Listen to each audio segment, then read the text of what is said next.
यो कसम से बोल रहा हूँ, मैं उस टाइप का बंदा नहीं हूँ जो बहुत जल्दी इमोशनल हो जाता है, बहुत जल्दी रोने लगता है।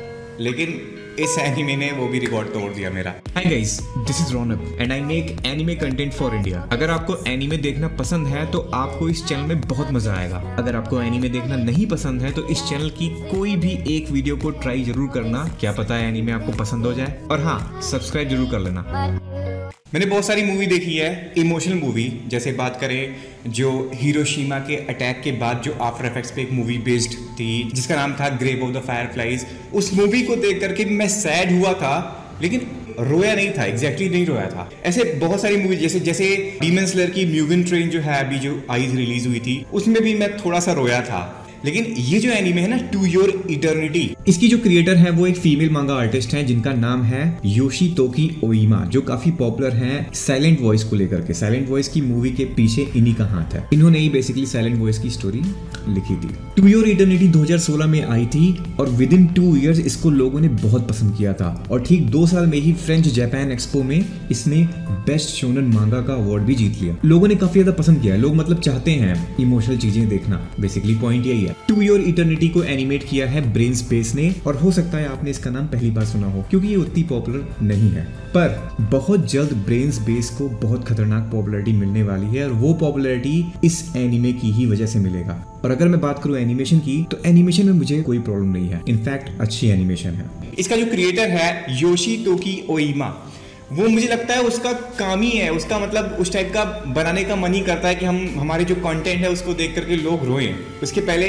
इस सीरीज से पहले इसने मूवी बनाई थी अ साइलेंट वॉइस, वो भी बहुत इमोशनल मूवी थी, उसको भी देख करके लोग रोना स्टार्ट किए थे। लेकिन ये जो एनीमे है, ये कसम से मैं फर्स्ट एपिसोड देखा, ठीक है, सैड हुआ, रोया नहीं।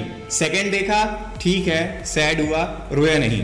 थर्ड नहीं, फोर्थ बहुत सैड हुआ लेकिन रोया नहीं। 5th एपिसोड में मेरा रिकॉर्ड टूट गया और मैं बहुत भयानक रोने लग गया। और मैं समझता हूँ 5th एपिसोड में आप भी रोगे, क्योंकि मैंने बताया मैं वो बंदा हूँ जो जल्दी मूवी में रोता होता नहीं है, लेकिन इसने मेरा रिकॉर्ड तोड़ दिया, मेरे को रोना पड़ गया। इसका प्लॉट देखो, प्लॉट कितना खतरनाक है। प्लॉट क्या है, प्लॉट को मैं थोड़ा समझाने के लिए महाभारत की रिसेम्बलेंस लेता हूँ। महाभारत में क्या था, श्री कृष्ण जी ने अश्वत्थामा को श्राप दिया था कि समय के अंतकाल तक तुम मरोगे नहीं, तुम्हारे माथे से खून निकलता रहेगा, तुम कभी ठीक नहीं होगे और मरोगे भी नहीं। यहाँ भी थोड़ा वैसा ही है लेकिन थोड़ा अलग स्टोरी है। बताता हूँ क्या होता है। अर्थ पे एक लाइट भेजी जाती है, एक पदार्थ बोलूं या कुछ भी उसको तुम सेंस दे दो। एग्जाम्पल के तौर पे मैं इसको एक लाइट बोलता हूँ। उस लाइट को अर्थ पे भेजा जाता है कि जाओ तुम इंफॉर्मेशन गैदर करो, एक्सपीरियंस लो, और वो चीज जो है वो मरती नहीं है इटर्निटी तक, मतलब कभी नहीं मरेगी। अब ये लाइट किसी में भी ट्रांसफॉर्म हो सकती है, चाहे वो एक पत्थर क्यों ना हो। एक पत्थर में ट्रांसफॉर्म हो गई, पत्थर टूट गया तो वो एक कोई भी जानवर जा रहा होगा तो उस पर ट्रांसफॉर्म हो जाएगी, कोई ह्यूमन बीइंग है उससे ट्रांसफॉर्म हो जाएगी। तो इसका मतलब नेचर वही है, ये कहीं भी किसी को भी किसी का भी शेप ले सकता है, किसी पे भी कहीं भी ट्रांसफॉर्म हो सकता है।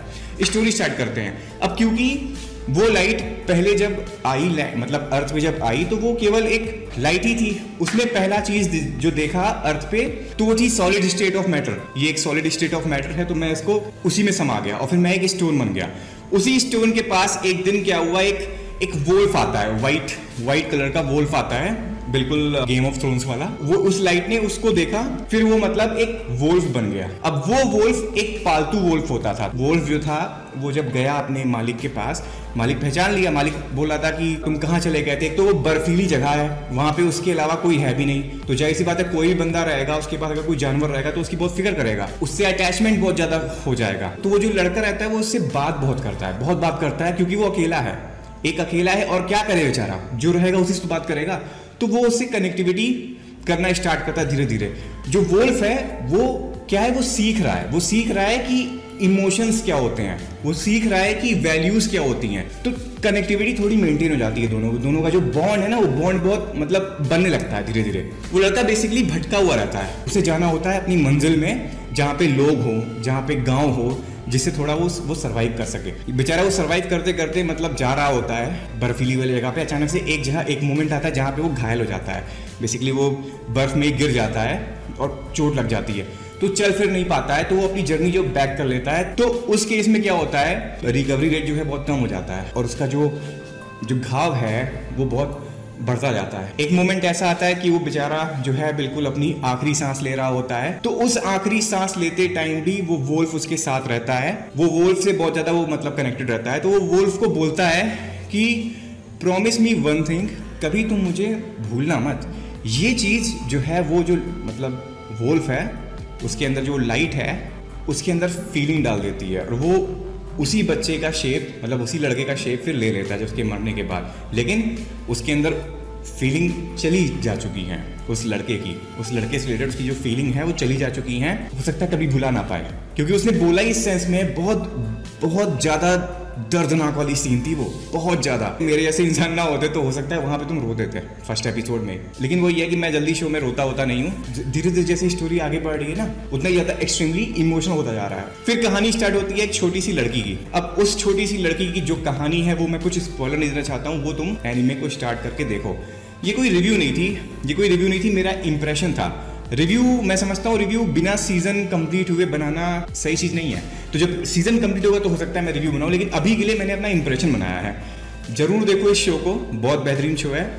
First, second, third, fourth, fifth, sixth 6 episode अभी की डेट में जब ये वीडियो रिलीज कर रहा हूँ मैं, अभी तक 6 एपिसोड आए हुए हैं और टोटल 20 एपिसोड आने हैं जिसमें 6 निकल चुके हैं, तो अभी 14 एपिसोड और आएंगे।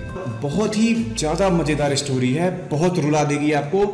मैं लिटरली इतना मैं कभी किसी मूवी में नहीं रोया, सच बोल रहा हूँ मैं। इतना जितना इसने रुला दिया मुझे कल रात में, और मैं बच्चों की तरह बिल्कुल रोने लग गया था, इतना मैं कभी किसी मूवी में नहीं रोया। सोचो मैंने कंट्रोल कितना किया, 1 2 3 4 5 पे मैं कंट्रोल नहीं कर पाया। 5 पे मेरे को ऐसी सीन दिखा दी। मतलब एक होता है कि फर्स्ट एपिसोड में क्या था, सैडनेस थी, ठीक है, सैडनेस थी, लेकिन 5वां जो चीज़ था वो यार उसने मेरा दिल तोड़ दिया और मैं रोने लग गया। मतलब बहुत ज़्यादा हर्ट हो गया मुझे। वो जो लाइट, मैंने जो एग्जांपल दिया है, वो जो लाइट है, तो बेसिकली ये उसी की कहानी है, उसी लाइट की कहानी है जिसे ऊपर में किसी आदमी ने भेजा है। अब वो आदमी कौन है, क्या है, ये कुछ अभी रिवील नहीं किया गया है। क्या पता वो भगवान है या क्या पता वो कोई डेविल है, ये सब कुछ पता नहीं चला है। इसका जो मोटिव है ये भी नहीं पता चला, क्या मोटिव है, अर्थ पे क्यों आया है वो, ये सब हमें आगे आगे पता चलता रहेगा कैसे कैसे क्या क्या हो रहा है। मतलब क्या है वो लाइट जो है उसमें ना तो कोई एक्सप्रेशन है ना तो कोई फीलिंग है, सब चीजें एक्सपीरियंस करने के लिए उसको भेजा गया है अर्थ पे। यही सारी चीजें हैं और बहुत ज्यादा इमोशनल है, बहुत ज्यादा इमोशनल है। तुम पक्का रोगे भाई, चाहे जितने सख्त हो जाओ, लेकिन तुम इस एनीमे में तुम रोगे, बहुत रोगे, बहुत ज्यादा यार। हार्ट ब्रेकिंग सीन्स वगैरह हैं इसमें। देखो यार कभी कभी क्या है, कभी कभी रोने में भी मजा आता है, कभी कभी रोने में भी मजा आता है, और उस रोने के लिए तुम्हें ये एनीमे देखना पड़ेगा। ठीक है, मैंने जो भी चीज़ स्पॉइलर दी है आपको केवल फर्स्ट एपिसोड की दी है, उस हिसाब से उतना ज़्यादा स्पॉइलर नहीं है। मैं सोच रहा था कि मैंने कभी मतलब इस टाइप की वीडियो नहीं बनाई है, मैं बेसिकली रिव्यू ही बनाता हूँ। मैं सोचता हूँ रिव्यू तब बनाई जाए जब सीजन कंप्लीट हो जाए, तो इसलिए इसको एज अ इंप्रेशन समझना मेरा, इसलिए क्योंकि इससे आपको थोड़ी हाइप मिल जाएगी और आप हो सकता है स्टार्ट कर दो, पता चल जाएगा कि प्लॉट है क्या। तो गाइस यही थी वीडियो। इस वीडियो में मैंने अपना इंप्रेशन बताया है टू योर इटर्निटी के ऊपर।